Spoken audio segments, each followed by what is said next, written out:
In the autumn of 1873, Ilya Repin stepped off the train at the Gare du Nord in Paris that stretched before him like a vast canvas waiting to be explored. The 30-year-old Russian artist had come to the City of Light with a singular purpose: to immerse himself in the great galleries and secure his place among the masters by participating in the prestigious Salon. Repin's days took on a rhythm as regular as a painter's brushstrokes. Each morning found him wandering the hallowed halls of the Louvre, studying the works of Rembrandt and Velasquez with the intensity of a scholar deciphering ancient texts. The afternoon light would draw him to the Luxembourg Museum, where contemporary French art challenged his Russian sensibilities and expanded his artistic vocabulary.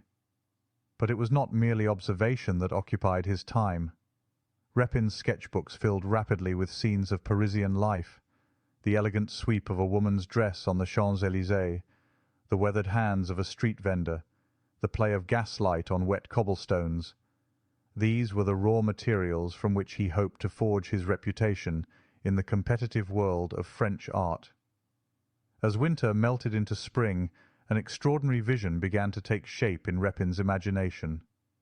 He conceived of a large canvas that would be radically unusual for its time, an underwater realm populated by mysterious figures, a world beneath the waves that no artist had dared to explore with such ambition. The concept was audacious, almost fantastical, departing dramatically from the historical and religious subjects that dominated the salon walls. The reception of this idea among his Parisian contemporaries was curious indeed. Some viewed it with scepticism, questioning whether such a departure from conventional subjects could find acceptance among the conservative salon jury. Others were intrigued by its originality, recognizing in Repin's vision a boldness that spoke to the changing artistic climate of the 1870s. Word of Repin's unusual project reached his homeland, carried by letters that crossed the vast expanse between Paris and St. Petersburg.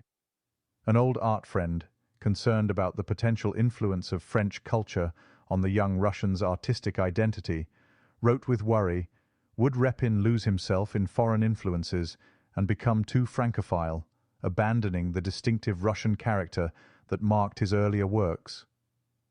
No, he wrote back, his pen moving with the same confident strokes he applied to canvas. I just need to absorb more yet. The brevity of his words belied the depth of his conviction. He understood that true artistic growth required not the wholesale adoption of foreign styles, but the careful absorption and synthesis of new influences with his own cultural foundation. So the summer of 1874 found Repin beyond the confines of Paris, exploring the rugged coastline of Normandy. The salt air and changing light of the seashore provided a different kind of education from the museum galleries. Here he could observe firsthand how natural light transformed landscape and figure, how the atmosphere itself became a participant in the artistic process. Yet even as he filled his lungs with Norman air and his canvases with coastal scenes, Repin's heart remained tethered to Paris. He hoped to gain more from the capital, more knowledge, more technique, more understanding of the artistic currents that were reshaping European art. The provincial charm of Normandy was refreshing, but it was in Paris that the future of art was being written. During this period, Repin found himself navigating the complex landscape of artistic movements that were emerging and evolving around him. He had encounters with various artistic circles and gained knowledge of different approaches to painting, but he remained wary of fully embracing the Impressionist viewpoint that was gaining momentum among younger French artists. The Impressionists' focus on fleeting effects of light and their loose, seemingly spontaneous brushwork struck him as too ephemeral, too removed from the substantial artistic tradition he had absorbed in Russia. Instead, Repin found himself drawn to the naturalist movement, which seemed to offer a more compatible philosophy. The naturalists' commitment to depicting reality with unflinching honesty resonated with his Russian sensibilities, while their attention to light and atmospheric effects provided the technical innovations he sought to incorporate into his own work.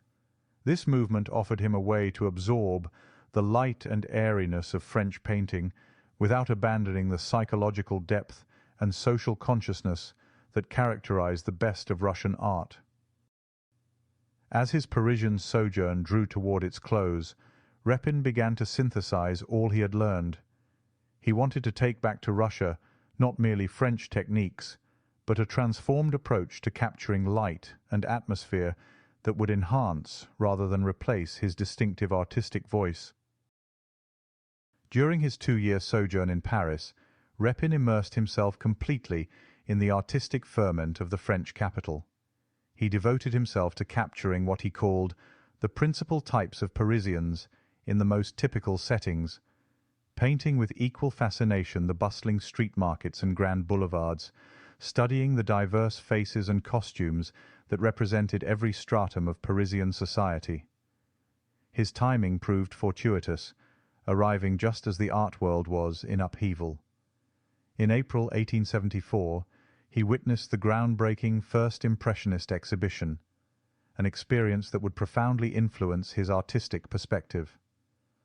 Writing to his friend Stasov in 1875, he praised the liberty of the Impressionists, and even painted a portrait of his wife Vera in the manner of the French school.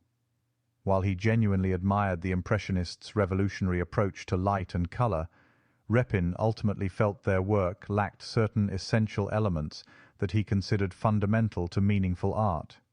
Embracing the naturalist movement's philosophy, he spent considerable time painting landscapes on plein air, absorbing the French emphasis on direct observation of nature.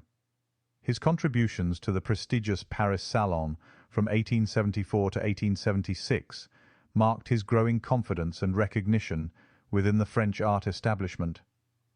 By 1876, his mind brimming with new techniques and perspectives, he carried with him not just technical lessons learned, but a transformed artistic vision that would soon propel him to unprecedented notoriety in his homeland. The Parisian experience had given him the tools he needed. Now he was ready to forge his own distinctive path in Russian art. And finally, remember to add a like and subscribe. We also have a link below for our ongoing series of ebooks on artists and their stories to inspire you when you need it. Just click the link below.